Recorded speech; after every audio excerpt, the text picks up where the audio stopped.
Zuhur Tohiriy sanatoriyalarida haqiqatan ham ilohiy bir tabiiy inson umriga, sog'ligiga sog'liq qo'shadigan ajoyib bir tabiiy suv berilgan. 39 ta buloqdan oqib suv o'tadi. Bu suvni ichsangiz, xo'p, iste'mol qilsangiz, endi buni bahosi yo'q. Azon bilan turganda shundoq quyoshga qarab, quyosh shunaqangi nur tarqatadiki, buni ham tabiiy davosini bahosi yo'q. Havo, hamma narsa sharoit shunaqangi yaratilganki, endi buni izoh berishga hojat yo'q.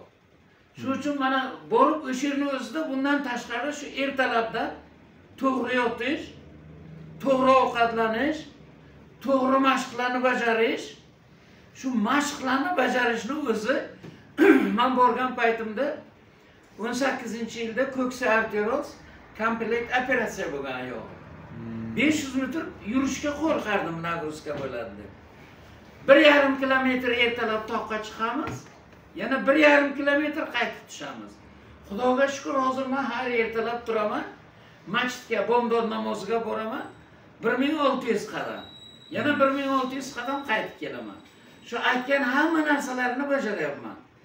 Agar shuni hammamiz birgalashib, mana shu bu kishi boshchiliklarida hammamiz birgalashib shunday bir sog'lom turmush tarzida hozir kasallanib, mana oddiygina qizim 10 kun oblastnoy больницаga glavvrachlari Majidjon, hammasi tanishlarimiz davolanib chiqdi.